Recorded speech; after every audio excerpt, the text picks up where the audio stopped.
এবার সেই পাপের ফল ভারত পাচ্ছে। এবার মিয়ানমার ও চীন থেকে বাঁচতে বাংলাদেশের সাহায্য চাইছে ভারত। কিভাবে ভারতকে ভাসাতে ফাঁদ পেতেছে চীন এবং চীনের সেই ফাঁদ থেকে বাঁচতে কিভাবে বাংলাদেশের সাহায্য চাইছে ভারত, কেন ভারতের একমাত্র রক্ষা কবচ এখন বাংলাদেশ?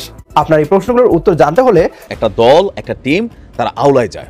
আজকে নাহিদ ইসলাম যেই কথা বলেছে আমার একদম মনের কথা বলছে ভাই। বিভিন্ন সময় আমরা এই কথাগুলোই বলছি যখন ইস্যুটা হয় ভারত এবং ইস্যুটা হয় আমার দেশের নাগরিক।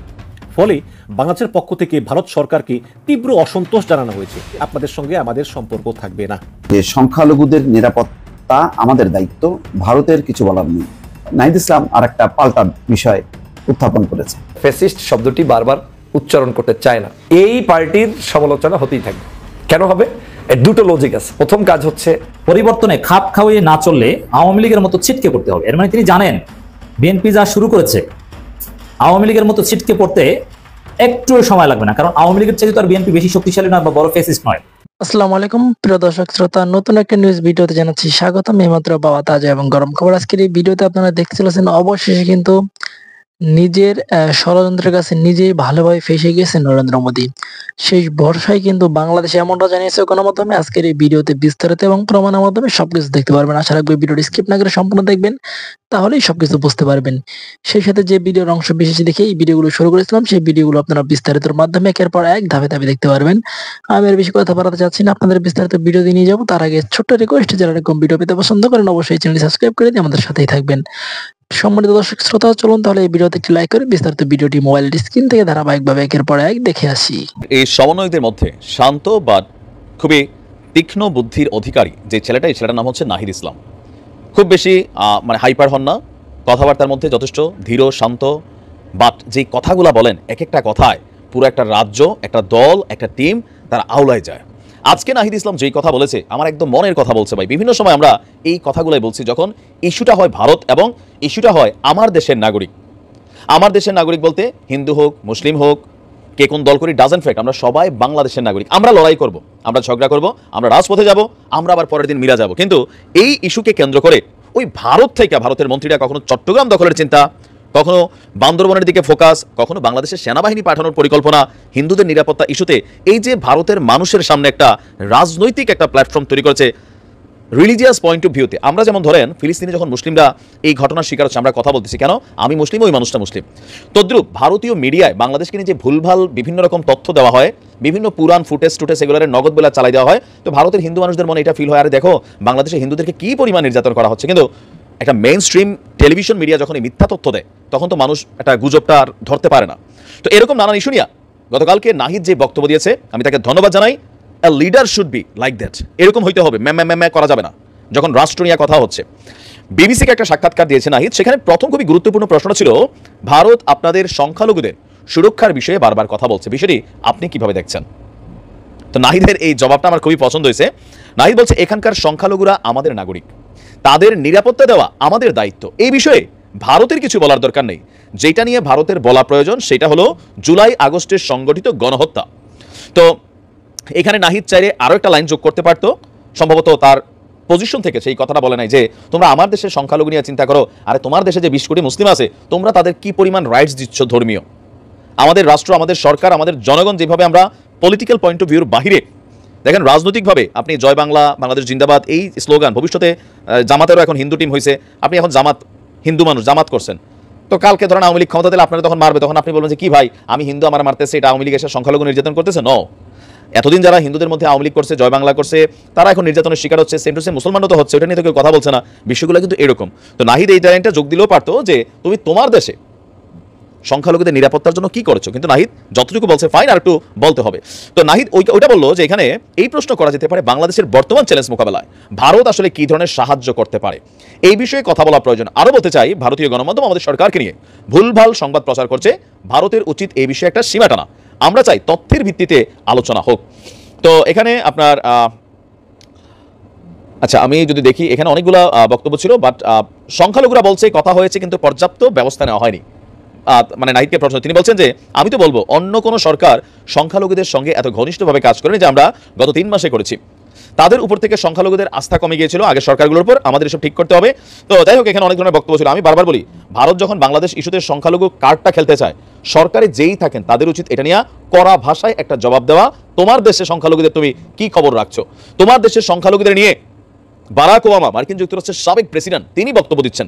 তোমার দেশের সংখ্যালঘু নিয়ে আন্তর্জাতিক গণমাধ্যম কথা বলছে যে তোমরা বিভাজিত হয়ে যাচ্ছ। সেখানে মুসলিমরা শুধু মাইনর কমিউনিটি না, সেখানে অন্যান্য ধর্মের, এই যে শিখদের সাথে যা ঘটছে, খালিস্তানপন্থী আন্দোলনকে কেন্দ্র করে নানান ঘটনা ঘটছে। ভারতে অনেক ধর্মের মানুষ আছে, তো সেখানে মাইনরিটিটা কতটুকু মর্যাদা পাচ্ছে, বাংলাদেশ যতটুকু পাচ্ছে?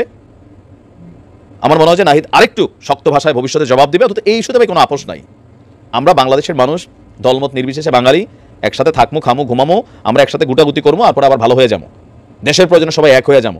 এইটাকে পুঁজি কইরা ওই আরেকখান থেকে এখানে ঢুকবেন, এই লাইন নাই। নির্বাচন কবে হবে সে আলোচনা এই সরকার দায়িত্ব নেওয়ার পর থেকেই হচ্ছে। যদিও এই আলোচনা যখনই এসছে তখন এই আলাপ আরো কেউ কেউ করেছেন যে সরকার মাত্র দায়িত্ব নিয়েছে, এই সময় নির্বাচনের আলাপ কেন? আমাদের মনে থাকার কথা, বিএনপি স্পেসিফিকলি প্রথম 3 মাসের মধ্যে নির্বাচন দিতে হবে, তারপর 6 মাসের মধ্যে নির্বাচন দিতে হবে, কিন্তু তারা রিয়েলাইজ করেছে যে এই আলাপটা তাদের হয়তো ওই সময় প্রিম্যাচিওর হচ্ছে, ফলে তারা পরবর্তীতে নির্বাচনের রোড ম্যাপ চাইতে শুরু করেছিলেন।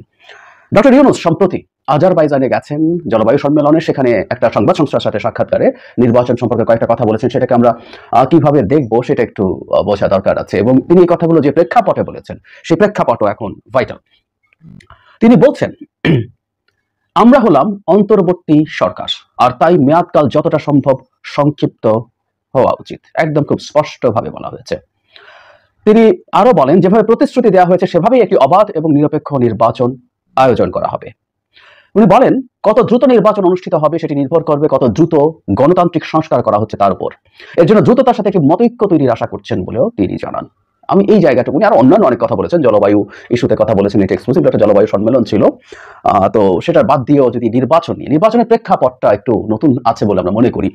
আমরা খেয়াল করেছি নির্বাচন কবে হবে সেটা নিয়ে আবার একটু জোর গলায় আলাপ আলোচনা শুরু হয়েছে, এবং যে বিএনপি বেশ কিছুদিন ধরে চাইছিলেন যে একটা রোড ম্যাপ দেওয়া হোক, সেই বিএনপি এখন আশু বা দ্রুত নির্বাচন নিয়ে আলাপ শুরু করেছে। এটা আমাদের সামনে এখন খুব ক্লিয়ার। এটা একটা স্পেসিফিক পয়েন্টও আছে, আমরা ধারণা করতে পারবো। সেটা হচ্ছে বৈষম্য বিরোধী ছাত্র আন্দোলন এবং নাগরিক কমিটি তারা কতগুলো তাদের চাওয়া বা দফা ঘোষণা করেছেন নিজেদের মতো করে, এবং তারা সরকারকে চাপ দিতে শুরু করেছেন। রাষ্ট্রপতি অপসারণ থেকে শুরু করে সেকেন্ড রিপাবলিক প্রক্লেম করা এবং নতুন সংবিধান লেখা, আগের সংবিধান বাতিল করে এটাকে বাতিল ঘোষণা করে।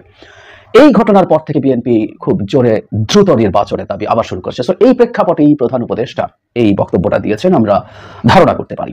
এখন কেন, বা এটা আমরা আদৌ কতটুকু কি মনে করব? আমরা প্রাথমিকভাবে মনে করবো এটা যে প্রধান উপদেষ্টা দেশের প্রধান রাজনৈতিক দল বিএনপির জায়গা থেকে নির্বাচন চাওয়ার এই বিষয়টাকে অ্যাড্রেস করতে চাইছেন। মানে আমরা প্রায় বলি জনগণ নির্বাচন এখনই চায় না, দ্রুত চায় না, বহু পরে চায়, বা জনগণ নির্বাচন এখনই চায়। এই জিনিসগুলো তো আসলে আমরা জানি না। আমরা জনগণ বলতে আমি আমার আশপাশে বা আমার সোশ্যাল মিডিয়ার বাবলে যারা আছেন তাদেরকেই বুঝি, এবং তাদের মতামতই আমরা দেখি, এবং সেটাকে আমরা আমাদের মতো করে ইন্টারপ্রেট করার চেষ্টা করি। সুতরাং আমরা আসলে নিশ্চিত নই মানুষ আসলে কি চায়, কেমন চায়। কিন্তু এটা ফ্যাক্ট, রাজনৈতিক দলগুলো, বিশেষ করে যে রাজনৈতিক দলটা নির্বাচন হলে একটা ফেয়ার নির্বাচন, এখানে অবশ্যই ফেয়ার নির্বাচন হবে, তারা ক্ষমতায় যাওয়ার ব্যাপারে খুবই আশাবাদী, তারা দ্রুত একটা নির্বাচন চাইবেই। এবং ডক্টর ইউনূস তার জায়গা থেকে এই মেসেজটা দিতে চেয়েছেন যে এই তত্ত্বাবধায়ক সরকার না, এই অন্তর্বর্তীকালীন সরকার, কিন্তু এর কিছু সংস্কার পরিকল্পনা থাকলেও এটা যত সংক্ষিপ্ত সময় হয়, কথাটা খুব ডিপ্লোম্যাটিক, যত সংক্ষিপ্ত এটা তো আসলে খুব স্পেসিফাইড না, কিন্তু তিনি এর মধ্যে গণতান্ত্রিক সংস্কারের কথা বলছেন এবং মতৈক্যের মাধ্যমে অনেকগুলো গুরুত্বপূর্ণ কথা আছে। এই জিনিসগুলোকে আমি দেখেছি ডক্টর ইউনূস সবসময় জোর দেন। সুতরাং কোনো সংস্কার চাপিয়ে দেওয়া হবে না, আমরা অন্তত তার বক্তব্য থেকে এই জিনিসটা বুঝি। তাই তিনি বলছেন মতৈক্য যত দ্রুত হবে। আমরা জানি যে সংস্কার কমিশনগুলো তাদের রিপোর্ট 31 ডিসেম্বরের মধ্যে দেওয়ার পরে সরকার সবার সাথে বৈঠকে বসবেন, এবং সেই বৈঠকে বসে তারা মতৈক্যে পৌঁছার চেষ্টা করবেন, কতটুকু সংস্কার তারা এখন করবেন, এবং সেটার উপরে ডিপেন্ড করবে নির্বাচন কবে হবে।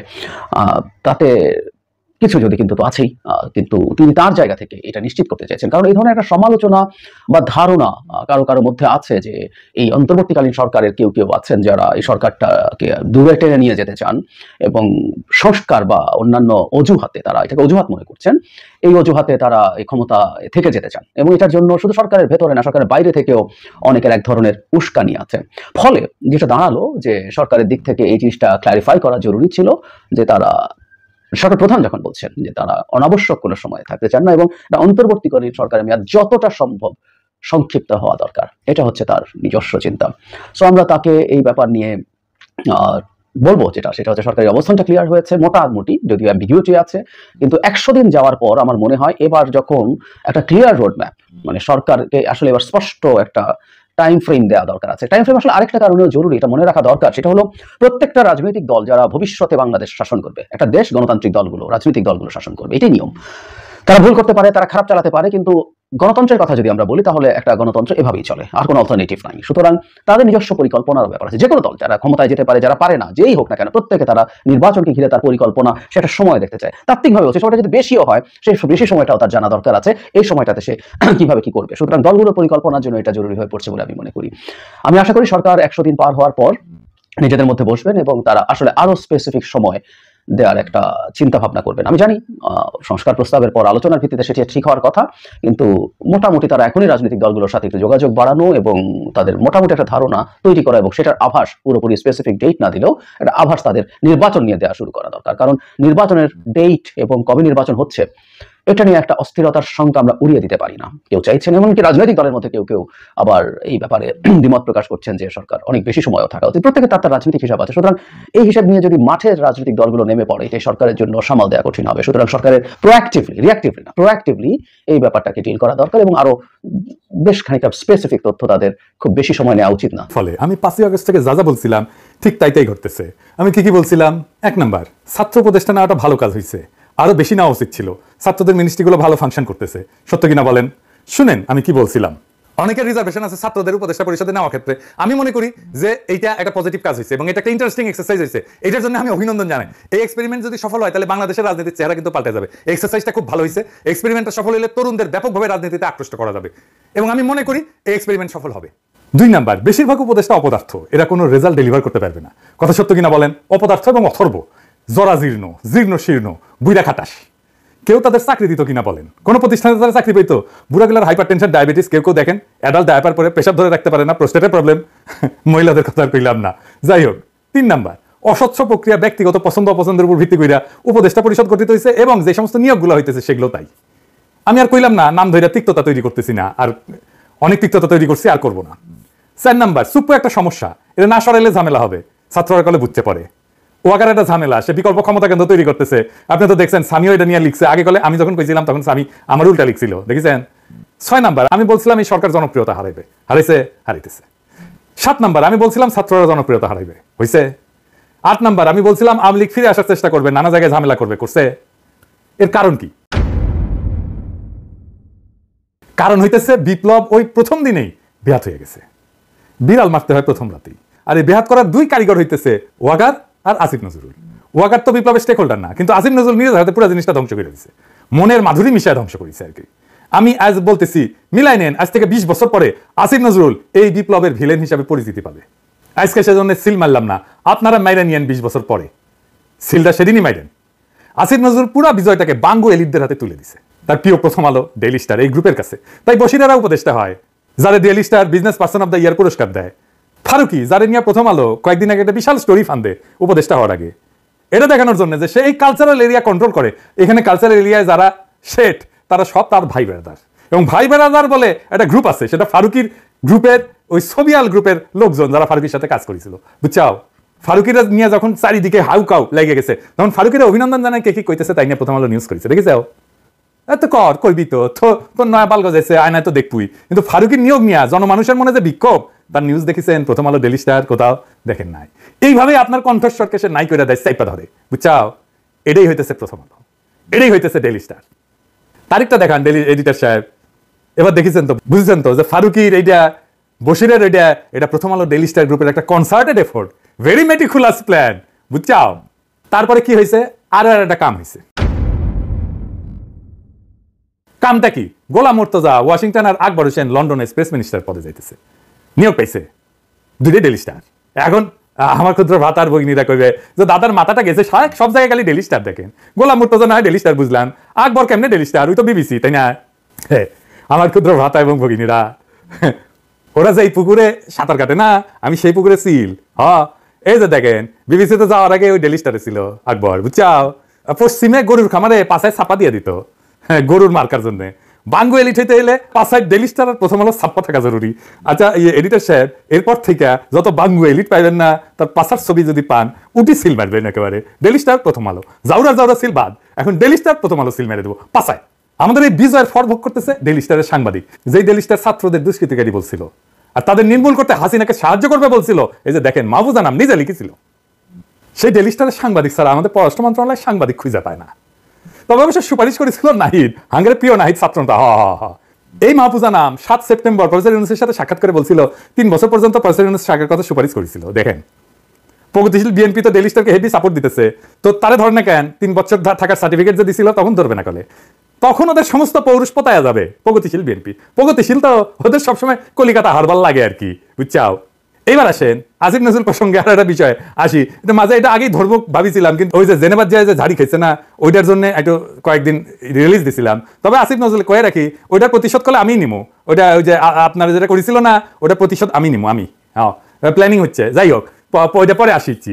তো যাই হোক, সে কইছে কি আমাদের নাকি ধৈর্য কম। শুনেন, কইছে ধৈর্য কম। একটা হলো আমাদের একটু ধৈর্যের অভাব আছে।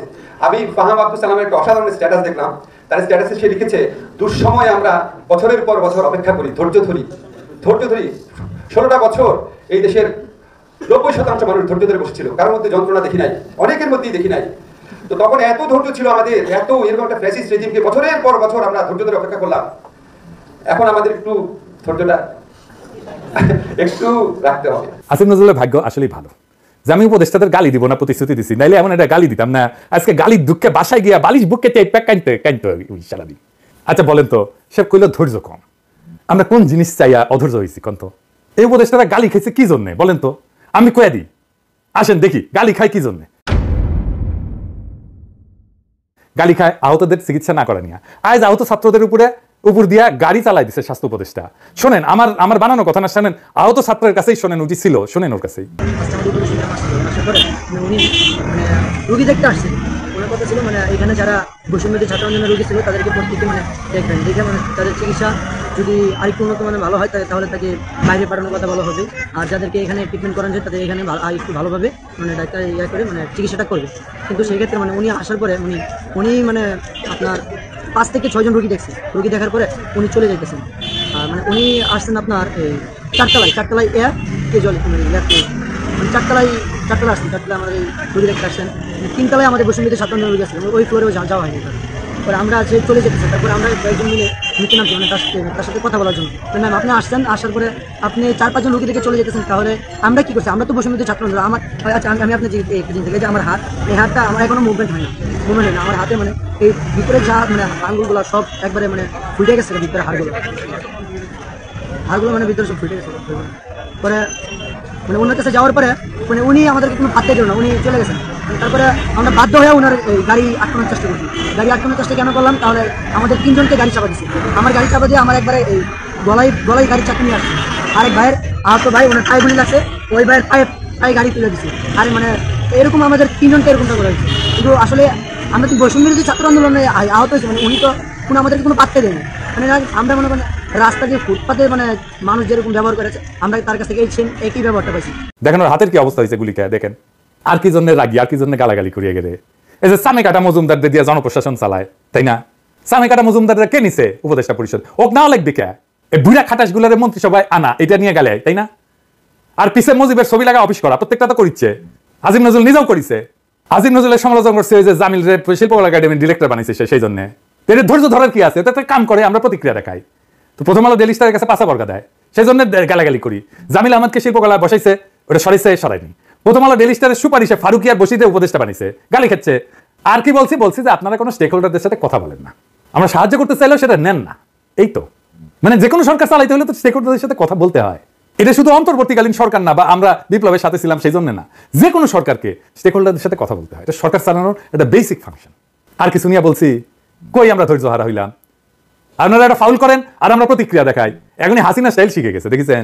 আর ফার্ম আমাকে কইছে এক্সপেকটেশন কমাইতে হবে। আপনি একটার পর একটা গণবিরোধী সিদ্ধান্ত নেবেন, আর কিছু করা যাবে না। কি মজা! আবার দেখেন কি করছে, অভিযোগ করিচ্ছে হাসিনার দুঃশাসন নিয়ে কোনো কথা নাই সোশ্যাল মিডিয়াতে। শুনেন, আপনারা বিভিন্ন সামাজিক যোগাযোগ মাধ্যমে দেখবেন শেখ হাসিনার দুঃসময়, অত্যাচার, গণহত্যা নিয়ে কোনো কথা নাই। কথা হচ্ছে এই সরকারের উপদেষ্টা কি করছে, হাসনাত কি করছে, নাহিদ কি করছে, আসিফ নজরুল কি করছে, সারাটা সময় এটা নিয়ে ব্যস্ত। গালি না দিয়া থাকতে পারলাম না। সরকারে কি মিয়া আছে না? সোশ্যাল মিডিয়া দিয়ে তাকে থাকেন কে? রাষ্ট্রটা তো হাতে দিয়ে দিছি, এই রাষ্ট্রের রিসোর্স নিয়ে বৈশা আপনারা পাবেন, আর আমরা ঘরের খেয়ে বনের মোস্তারে সোশ্যাল মিডিয়া আপনাকে কামলা খাটবো। তো মিয়া আপনাদের ধ্বজভঙ্গ তো বিয়া বসেছিলেন কেন? আমাদের দিকে তাকে থাকতে হয় কেন? আমরা তো 2 পয়সার ইউটিউবার আর ফেসবুকার। সোশ্যাল মিডিয়া লাগে কেন এখন? হইলে তো ডেইলি স্টার লাগে, প্রথম আলো লাগে, সুশীল লাগে, আর সোশ্যাল মিডিয়াতে তখন হাঙ্গারে লাগে না? বাহ কি মজা! হাতে তো আর্মি দিছি, পুলিশ দিছি, প্রশাসন দিছি, আন্তর্জাতিকভাবে গ্রহণযোগ্য একটা নেতাও দিছি, হাসিনারে লাথি মেরে ভেগা পাশার নিচে তো শেয়ার দিছি নাকি? এক ডাকে হাজির হবে এরকম কয়েক লাখ আগুনের মতো পোলা পানো দিছি, তাও আপনার শোনা বাকি খারাই না কে? হ্যাঁ, প্রথম আলো ডেইলি স্টারের যে দেন ওটা থেকে সার্ভিস নিতে পারেন না? এখন সোশ্যাল মিডিয়া লাগে, এখন মিয়া, হ্যাঁ, কিন্তু ঠিকই দিবেন প্রথম আলো ডেইলি স্টারে। আরে বেটা নিজেরে জিগা কেন পাবলিক সে 5ই আগস্টের পর থেকে একটা দিনও ভরসা রাখতে পারছে না তোদের উপরে? সকালে এক দুশ্চিন্তা তো রাতে আরেক দুশ্চিন্তা। আমাদের কি করা উচিত? আমরা তো বছরের পর বছর এই ফ্যাসিবাদের নিপীড়নে নিষ্পেষিত হয়েছি, দেশ ছাড়া হয়েছি। আমাদের তো তোদের বাসায় নাকে তেল দিয়ে ঘুমানোর কথা ছিল, অথচ বিজয়ের আনন্দটা পর্যন্ত আজ পর্যন্ত উপভোগ করতে পারলাম না। আমরা তোদের পাশেই ছিলাম, আছি তো এখনো। মাইরা কেইটা তামা কইরা ফেলার কথা না? আমি লিখরে শিকড় শুদ্ধ ফ্যাসিবাদের বিষ বৃক্ষ উপরে ফেলার কথা না? তোরা যা করার সেটা না কইরা রাত বিরাত ওই মতির দণ্ডে তেল মালিশ করতে যাস কে? দেশে কি যোগ্য লোকের আকাল পড়িছে? কেন তোদের বাইসা মতির ভাতারদের তুলে আনতে হইতেছে? কে চালাইতেছে তোদের? চালাইতেছে কে তোদের? এটা বলতে হবে তো। দুনিয়ার যত ঘাটের মরা, যত বুইরা কাটাস, সেগুলো তুলে আনতেছিস আর উপদেশটা বানাইতেছিস। তোকে দিয়ে কাম কি আমাকে রে? তোদের বসানো হইতেছে বালের চামড়া ছিলার জন্য। তোরা আসছিস কেমনে 72-এর সংবিধান বানাও, মুক্তিযুদ্ধের চেতনা বানাবো, কোন ভাগ দিয়ে 7 রাম ঢুকাবো, আবার কেমনে আবার 71-এর চেতনা ব্যবসা চালু করবি সেই তালে। হাসিনারে কাউন্ট করি নাই, মোদিরে গোনায় ধরি নাই, জান লড়াই যুদ্ধ করছি, দিন রাত মানি নাই, পরিবার মানি নাই, দেশ মানি নাই, চইলা গেছি, সাইডা দিছি দেশ ছেড়া রিফিউজি হয়েছি। বাচ্চারা যখন কাতারে কাতারে জীবন দিছে না, তখনই নিজের জীবনটা দিয়ে দিছিলাম। এটা এক্সটেনশন লাইফ চলতেছে, জয় দিন চলে। জানের মায়া কলেন নাই আমার, আমি এখন জানতো মারা। আমার মতো এরকম প্রচুর জ্যান্ত মারা আছে, জীবন দিয়া দিতে এক মুহূর্ত ভাববো না। আমার মতো এরকম হাজারো পিনাকি আছে যারা বুকের ভিতরে আগুন জ্বালায় রাখছে। শত শহীদের রক্তের বিনিময়ে পাওয়া বিপ্লব যদি ধ্বংস হয় না, শহীদের রক্তের কসম বুকে মাইন বান্ধা আমি অন্তত একটা উপদেশটা গায়ের উপরে ঝাঁপায় পড়বো, জয় বাংলা করে দেবো নিজের সাথে। তোদের বাকিগুলারে আপনারা দেখে নিয়েন, আর তাদের দেখার জন্য অন্য লোক আছে। এলিটদের জাউরামো বাংলাদেশে চিরতরে বন্ধ করতে হইলে এই ছাড়ার কোনো উপায় নাই। তবে ঝাঁপায় পড়ার আগে আকাশ বাতাস বিদীর্ণ কইরা স্লোগান দিবেন কলে ইনকিলাব। প্রিয় দেশবাসী, শুরু থেকে শেষ পর্যন্ত যারা এই ভিডিওটি দেখেছেন সকলকে জানাই অসংখ্য ধন্যবাদ। যারা এরকম নিউজ ভিডিও পেতে পছন্দ করেন তারা অবশ্যই এই চ্যানেলটি সাবস্ক্রাইব করে পাশে থাকা বেল আইকনটি বাজিয়ে দিবেন। যারা এখন এই ভিডিওটি শেয়ার করেননি, এই ভিডিওটি দ্রুত শেয়ার করে সকলকে দেখার সুযোগ করে দিন। আজকের মতন এই পর্যন্ত, দেখা হচ্ছে পরবর্তী কোনো ভিডিও নিয়ে ইনশাল্লাহ।